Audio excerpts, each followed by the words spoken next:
Haleluya, puji Tuhan. Selamat pagi, saudara yang diberkati Tuhan.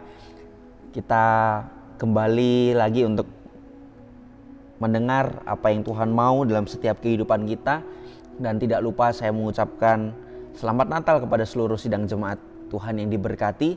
Dan selain itu juga saya mengucapkan selamat tahun baru, selamat menyambut tahun yang baru, tahun 2021 ini. Tahun berkat, tahun kemenangan, tahun pemulihan yang akan Tuhan kerjakan di dalam setiap kehidupan kita.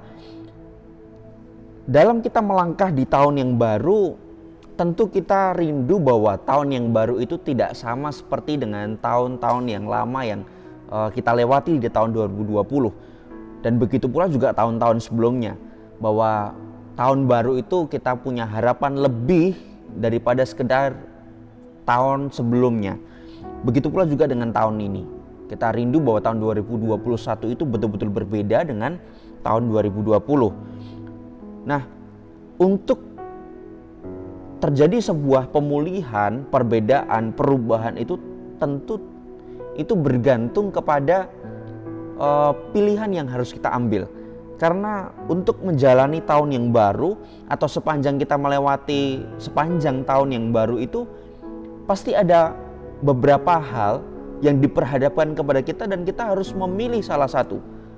Nah, berkaitan dengan itu, saya memberikan judul renungan firman Tuhan pagi hari ini ialah Pilah, Pilih, Pulih. Pilah, pilih, pulih. Apa itu pilah? Pilah itu artinya kita memisahkan, membedakan. Kita harus bisa membuat perbedaan antara satu dengan yang lainnya, antara A, B, C, D. Ada beberapa hal yang diperhadapkan kepada kita. Kita harus mampu memilah, harus mampu membedakan, harus mampu menemukan perbedaan kebaikan atau keburukan dari apa yang diperhadapkan kepada kita. Setelah memilah, setelah pilah, kita harus pilih. Nah, pilih itu berkaitan dengan kita harus memutuskan salah satu. Tidak bisa kita ambil semuanya. Kita diperhadapkan dengan beberapa hal dan kita harus memilih salah satu. Nah, barulah kemudian kita akan mengalami pemulihan. Maka dari itu saya berikan judul renungan firman Tuhan adalah Pilah, Pilih, Pulih. Kalau mau tahun ini menjadi tahun yang berbeda, kita harus bisa untuk pilah dan kita juga harus bisa untuk pilih. Nah, bagaimana proses seseorang itu dapat mengambil sebuah keputusan? Kita baca dalam Kejadian pasal 3. Kejadian pasal 3 ayatnya yang ke-6. Kejadian pasal 3 ayatnya yang ke-6. Firman Tuhan berkata demikian. Perempuan itu yang dimaksud di sini adalah Hawa.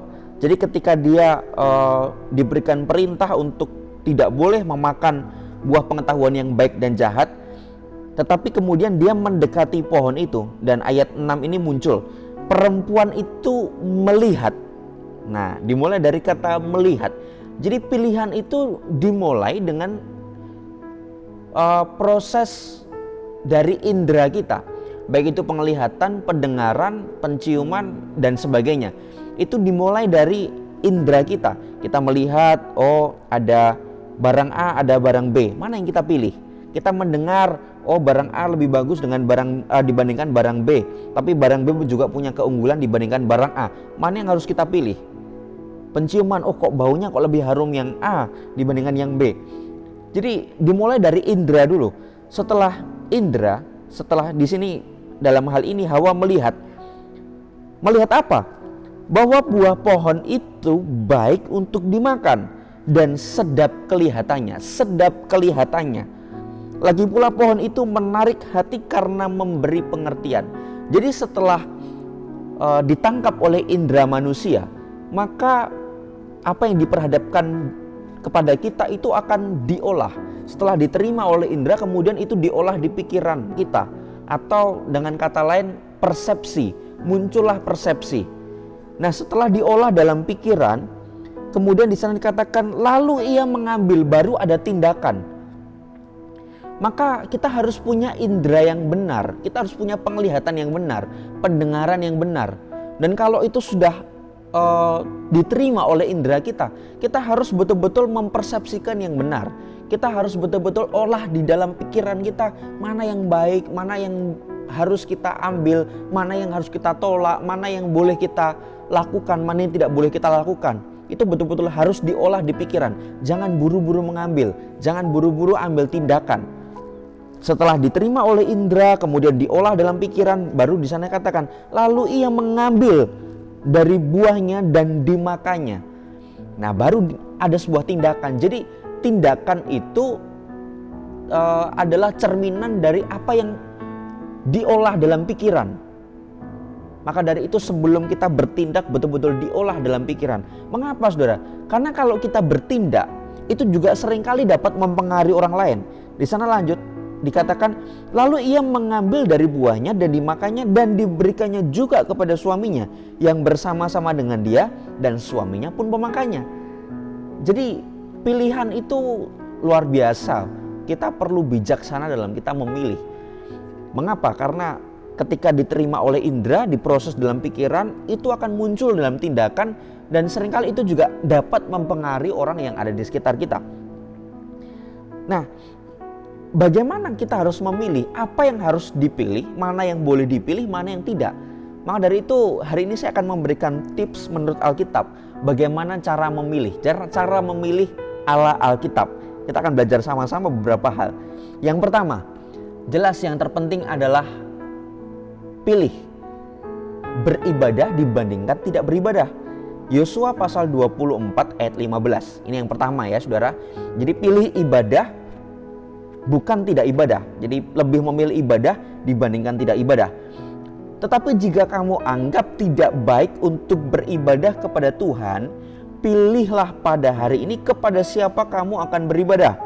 Allah yang kepadanya nenek moyangmu beribadah di seberang sungai Efrat, atau Allah orang Amori yang negerinya kamu diami ini.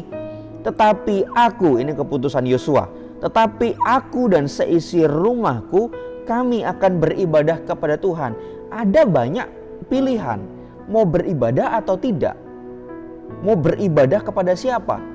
Mau beribadah kepada Tuhan atau lebih memilih beribadah kepada hal-hal yang ada dalam dunia ini?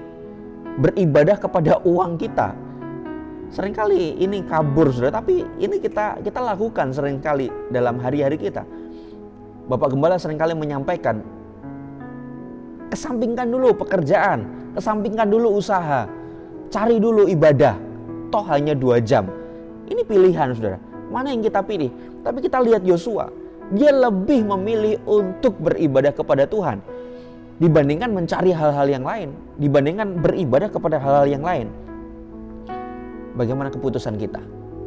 Mau pilih beribadah kepada Tuhan atau tidak? Lalu bagaimana lagi menentukan pilihan?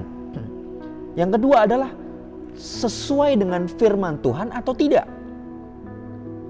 Matius pasal 4. Kita melihat bersama, di sana ada kisah di mana Yesus dicobai. Diperhadapkan ada batu di sana. Yesus sedang berpuasa nih. Kemudian iblis katakan, ular katakan di sana, engkau kan pasti lapar nih puasa. Coba ubah batu ini jadi roti. Ini pilihan yang diperhadapkan kepada Yesus. Tapi Yesus tahu ini tidak sesuai dengan firman Allah. Dan Yesus selalu menjawab intimidasi iblis itu dengan firman Allah. Maka dari itu ketika kita diperhadapkan dengan hal-hal yang kok kayaknya sulit ya, saya harus pilih yang mana ya? Selain kita pilih yang mengarah kepada ibadah, kita juga pilih apa yang mengarah kepada firman Allah. Yang tidak sesuai dengan firman Allah jelas-jelas perlu kita tolak, dan lawan itu dengan firman Allah. Ucapkan itu, ucapkan firman Allah, ucapkan perkataan Allah itu. Jadi belajar dari Yesus, memilih yang sesuai dengan firman Allah. Apalagi saudara, 1 Korintus pasal 10 ayat 23, di sana dikatakan demikian, segala sesuatu diperbolehkan, benar, tetapi bukan segala sesuatu membangun. Segala sesuatu diperbolehkan, benar, tapi bukan segala sesuatu berguna. Jadi ketika kita juga diperhadapkan kepada hal yang sulit, dua-duanya sama ini. Dua-duanya adalah sesuai dengan firman Tuhan.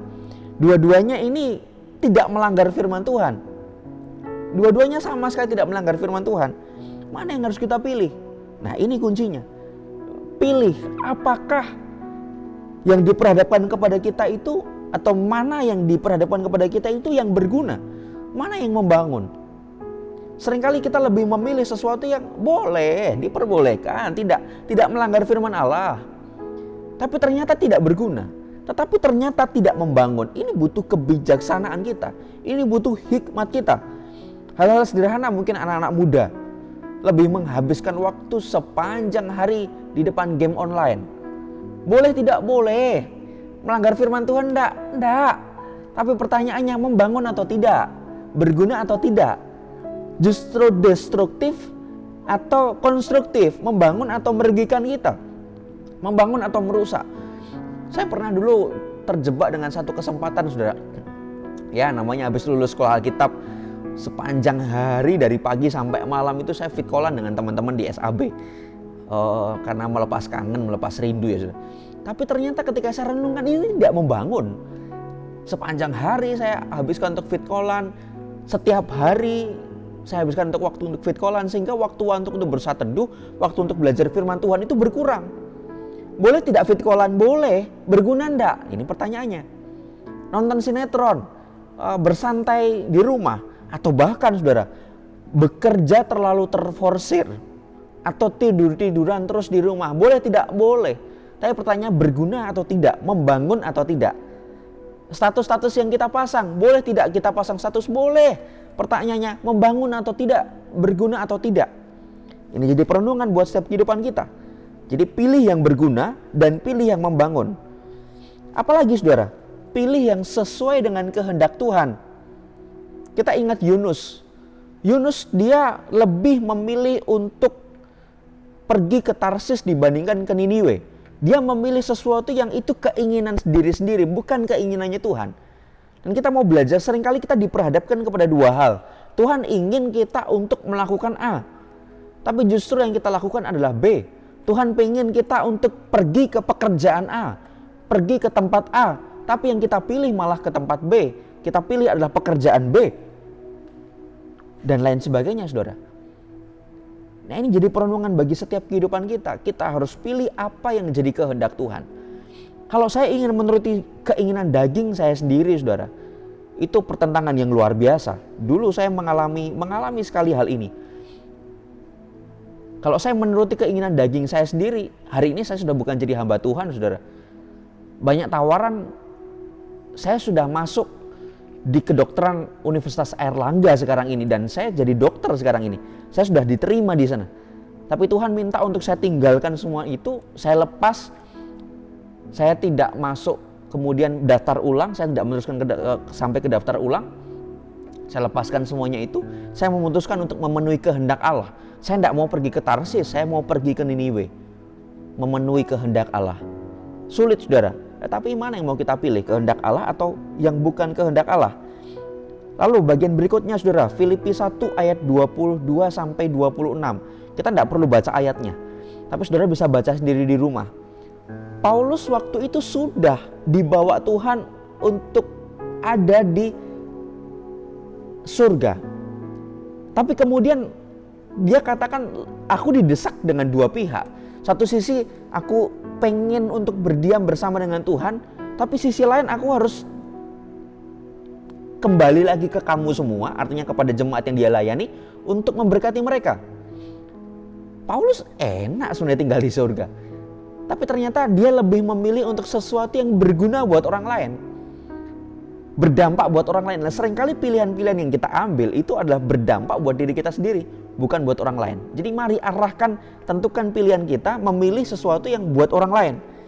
Lalu pertanyaan berikutnya, kalau dua-duanya itu abu-abu, sama-sama sesuai dengan firman Tuhan, tapi kok mana yang harus saya pilih ya? Sama-sama dengan firman Tuhan. Ayat terakhir, Mazmur 25 ayat 12. Siapakah orang yang takut akan Tuhan? Kepadanya Tuhan akan menunjukkan jalan yang harus dipilihnya. Jadi kalau kita bingung, ini dua-duanya sama dengan firman Tuhan, nggak melanggar firman Tuhan, mana yang harus saya pilih? Kuncinya adalah takut akan Tuhan. Karena kalau kita takut akan Tuhan, Tuhan yang akan tentukan dan akan arahkan jalan mana yang harus kita pilih. Ini renungan firman Tuhan, mari pilih supaya kita pulih. di tahun 2021. Tuhan Yesus memberkati kita semua. Amin.